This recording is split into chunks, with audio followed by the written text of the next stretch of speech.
Leadership اور قائد اور ایک اچھا رہنما بننے کے لیے سب سے پہلی صفت انسان اپنی ذات کو بنائے، اپنے آپ کو بنائے، اپنے اندر اخلاق اور کردار پیدا کرے، زندگی کے ہر شعبے میں اپنے آپ کو پاک و صاف رکھے، دنیا اسے مانے گی اور اس کے نقش قدم پر چلے گی، اور جب تک اس کی تاریخ رہے گی اس وقت تک وہ تاریخ ہر انسان کے لیے اور زندگی گزارنے کے لیے ایک بہترین ماڈل بنے۔ آج لوگ یہ سوچتے ہیں کہ اچھا لیڈر بننے کے لیے لوگوں نے کچھ صدقہ اور خیرات کر کے اپنا نام مشہور کر لیا جائے، اور یہ سمجھتے ہیں کہ کچھ ٹی وی چینلوں کے ذریعے اپنا ایڈ دے کر اور اپنا تعارف کرا کر لوگوں میں مشہور و معروف ہو، اور کچھ لوگ یہ بھی چاہتے ہیں کہ اخبارات اور اشتہارات کے ذریعے ان کی سالگرہ آتی ہے، ان کا جنم دن ہوتا ہے تو بڑے سے بڑے فوٹو اور بینر راستے اور چوراہوں پر لگائے جاتے ہیں تاکہ ایک اچھے لیڈر کی طرح مجھے جانا جائے اور پہچانا جائے۔ یہ انتہائی غلط کام ہے اور اس سے کوئی لیڈر بنتا نہیں ہے، بلکہ وہ لیڈر کی جو پہچان ہوتی ہے وہ ختم ہوتی چلی جاتی ہے۔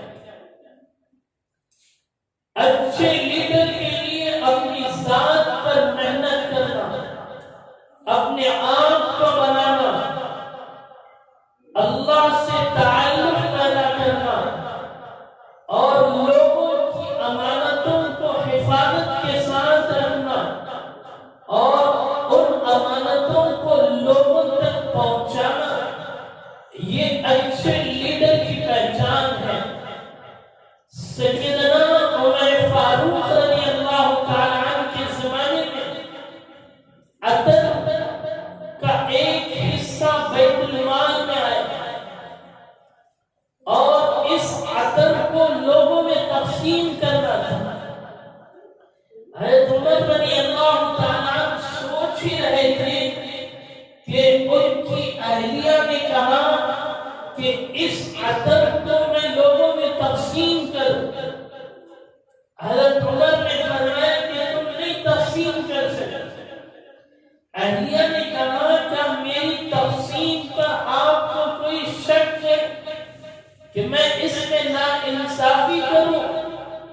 حضرت عمر نے فرمایا نہیں، بلکہ پورا کا پورا تمہارے اوپر بھروسہ ہے کہ تم انصاف کے ساتھ اس عطر کو لوگوں میں تقسیم کرو گے، لیکن مجھے یہ ڈر ہے کہ اس تقسیم کے موقع پر عطر جو استعمال ہوگا اور اس کی خوشبو جو تم محسوس کرو، عطر کا کام ہی خوشبو پہنچانا، اس سے تو کھایا نہیں جاتا، پیا نہیں جاتا۔ عطر وہ چیز ہے جسے استعمال کیا جاتا ہے، جس سے خوشبو لوگوں میں پہنچتی ہے، تو وہ جو زائد خوشبو تم محسوس کرو گی، کل قیامت کے دن اللہ کے دربار میں عمر سے پوچھ لیا جائے کہ اس عطر کو تقسیم کرتے ہوئے اتنا حصہ آپ کی گھر کی، آپ کی اہلیہ نے اسے محسوس کر لیا اور اس حصے کو حاصل کر لیا، عمر اس کا جواب نہیں دے سکے گا، اس لیے تم اسے تقسیم نہیں کر سکتے۔ اس ذمہ داری کو دوسرے کے حق میں رکھا۔ یہ ہوتا ہے اپنی ذات کو بنانا۔ انسان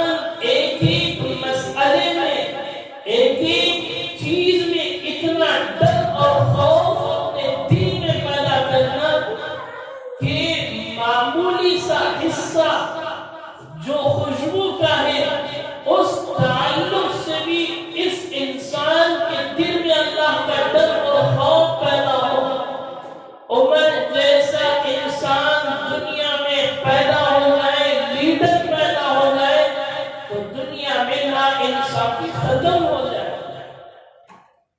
ایک اور واقعہ کتابوں میں لکھا کہ حضرت عمر رضی اللہ تعالی عنہ ایک مرتبہ اپنے حجرے میں حکومت کے تعلق سے کچھ چیزیں لکھ رہے تھے، اور اس زمانے کی جو روشنائی ہوتی ہے اسے جلائے ہوئے اپنے حکومت کے کاموں کو کر رہے تھے۔ اتنے میں سیدنا علی ابن المرتضی رضی اللہ تعالی عنہ جو چوتھے خلیفہ رسول ہیں، داماد رسول بھی ہیں، وہ آئے تو حضور علیہ السلام کے داماد تھے اور حضرت عمر کی انتہائی عزت کرتے تھے، تو انہیں اپنی جگہ پر بٹھایا اور آنے کی وجہ پوچھی۔ حضرت علی رضی اللہ تعالی عنہ نے فرمایا کہ کچھ آپ سے باتیں کرنی ہیں۔ حضرت عمر نے پوچھا کہ حکومت کے تعلق سے کچھ باتیں کرنی ہیں یا اپنی ذاتی معاملات کے تعلق سے؟ تو حضرت علی نے فرمایا کہ میں اپنی زندگی کے تعلق سے کچھ آپ سے مشورے لینا اور دینا چاہتا ہوں۔ حکومت کا کوئی اس سے تعلق نہیں۔ تو وہ روشنائی جو جل رہی تھی، حضرت عمر رضی اللہ تعالیٰ نے اس پر پھونک مار کر بجھا دیا۔ حضرت علی رضی اللہ تعالیٰ نے پوچھا کیا وجہ ہے کہ مہمان کی آمد پر انسان خوش ہوتا ہے اور روشنائی جلاتا ہے، آپ تو روشنائی کو بند کر رہے ہیں؟ حضرت عمر نے فرمایا کہ یہ روشنائی بیت المال سے دی گئی ہے اور حکومت کے کاموں میں اسے استعمال کیا جاتا ہے۔ میں نے اس لیے تمہیں پوچھ لیا آنے کے بعد کہ مجھے گفتگو آپ سے جو ہونی ہے زندگی کے تعلق سے یا حکومت کے تعلق سے؟ آپ نے بتلایا زندگی کے تعلق سے، تو حکومت کی روشنائی زندگی کی چیزوں کے تعلق سے استعمال ہو یہ ہو نہیں سکتا، اس لیے میں نے اسے پھونک مار کر بجھا دیا۔ کل قیامت کے دن اللہ کے دربار میں پوچھ ہوگی کہ عمر تمہیں یہ روشنائی بیت المال سے حاصل ہوئی تھی اور تم نے علی اور اپنی زندگی کے تعلق سے اسے استعمال کیا۔ تو یہ ڈر اور خوف صحابہ اکرام نے اور حضرت امیر المؤمنین عمر ابن خطاب رضی اللہ تعالی عنہ میں تھا۔ تو محرم کی ابتدا اس عظیم انسان کی شہادت سے ہوتی ہے۔ مجھے اور آپ کو اور ساری امت کو چاہیے کہ عمر جیسا انسان بننے کی کوشش کرے، عمر جیسے اخلاق اپنے اندر پیدا کرے، زندگی کے ہر موڑ پر عمر کو جس طرح خوف خدا ستاتا تھا اور دل میں وہ چیز بارہا پیدا ہوتی تھی، امت کو آج یہ چیز پیدا کرنے کی ضرورت ہے۔ اور جب امت اس چیز کو پیدا کرے گی تو دنیا کا باطل خود بخود ختم ہو جائے گا۔ عمر کو دیکھ کر شیطان راستہ بدل لیتا تھا، عمر کو دیکھ کر ہوائیں دم رہ جاتی تھی، عمر کو دیکھ کر پانی جیسی چیز عمر کی بات ماننے کے لیے تیار ہو جاتی ہے۔ ہواؤں پر عمر کی حکومت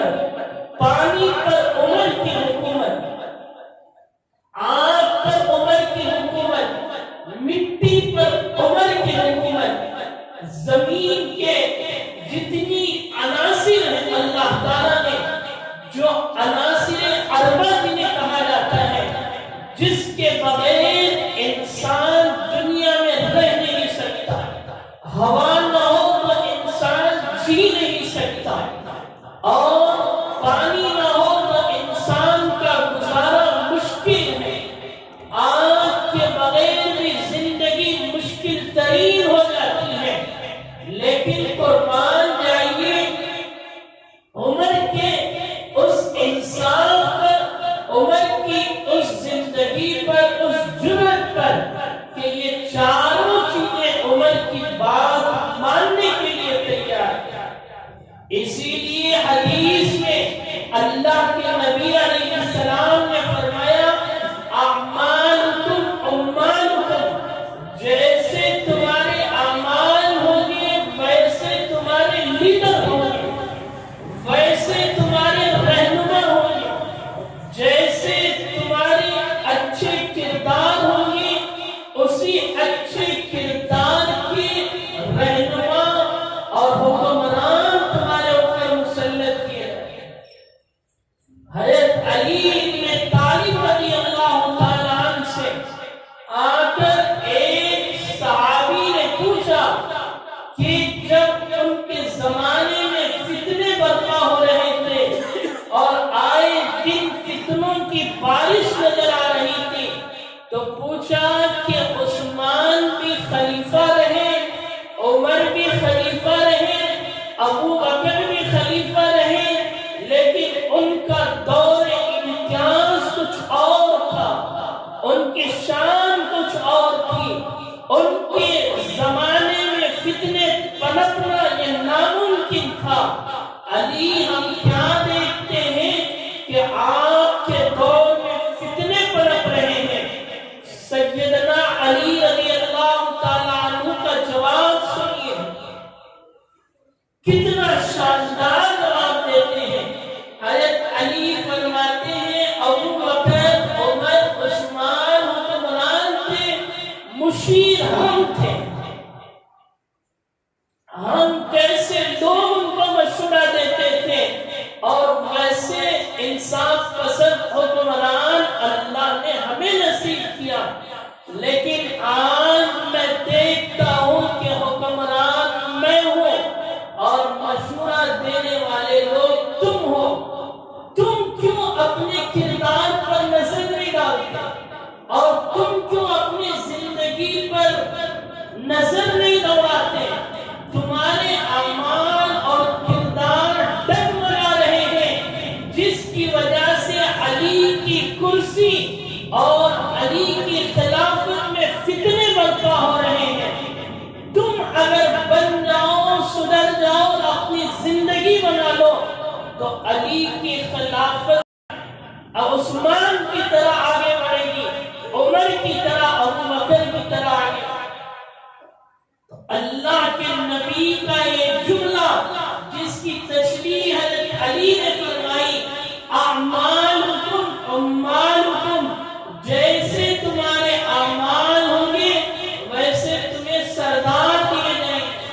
آج لوگ حکومت کو گالیاں دیتے ہیں، برا بھلا کہتے ہیں، حکومت کے کارندوں اور وزرائے اعظم کو برا بھلا کہا جاتا ہے۔ برا بھلا کہنے سے پہلے کبھی اپنے کردار پر نظر دوڑائی، کبھی اپنے اخلاق پر نظر دوڑائی، کبھی اپنی عبادت کا جائزہ لیا، اور کبھی اپنی معاشرت جو انتہائی بری ہو چکی ہے اس کا محاسبہ کیا۔ اگر ان ساری چیزوں کا محاسبہ کرو گے تو تمہیں تمہارا دل اس بات پر آمادہ کرے گا اور یہ گواہی دے گا کہ ہمارے ان کردار اور ان خباثتوں کی وجہ سے اللہ نے ہمارے اوپر ایسے ظالم بادشاہ مسلط کر دیا۔ اعمالکم عمالکم، جیسے تمہارے اعمال ویسے تمہارے بادشاہ اور حکمران ہیں۔ میں نے کہا کہ سب سے پہلی چیز اچھا لیڈر بننا ہے تو اپنی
جماعت بنانے کی فکر، ٹیم بنانے کی فکر، آج جتنی تنظیمیں اور جماعتیں اور جتنے مختلف طریقے کار سے دینی کام ہو رہے ہیں، اس میں کمی کی اصل وجہ یہی ہے کہ ہم ٹیم ورک کام پر لوگوں کو لگانا، لوگوں کی ذہن سازی کرنا اور اپنے کاموں سے لوگوں کو متعارف کرانا، یہ ساری چیزیں ہم نے ختم کر دی، جس کی وجہ سے جماعتیں اور تحریکیں کمزور ہوتی جا رہی ہیں۔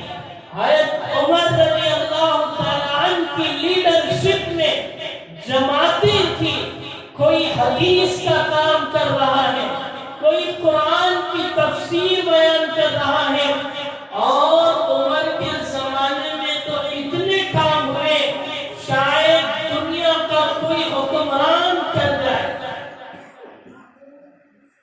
جو اسلامی کیلنڈر ہے، ہمارے سال کا آغاز اور ابتدا، اور اس میں ایام کی رد و بدل اور تاریخ اور دن، یہ ساری چیزیں عمر ابن خطاب کا صدقہ طفیل ہے۔ اور اسی طرح حساب کتاب، رجسٹر مینٹین کرنا اور ہر چیز کو لکھنا اور اس کا محاسبہ کرنا، یہ بھی حضرت عمر کی دین ہے۔ تو یہ ساری چیزیں ٹیم کے بنانے پر اللہ تعالیٰ نے حضرت عمر کے ذریعے وہ کام لیا کہ تاریخ میں لکھا کہ 23 لاکھ مربع میل حضرت عمر کی حکومت۔ شاید دنیا میں کوئی حکمران ایسا نہ گزرا ہو جو اتنے مربع میل پر حکومت کی ہو جو حضرت عمر نے کر دکھلائی۔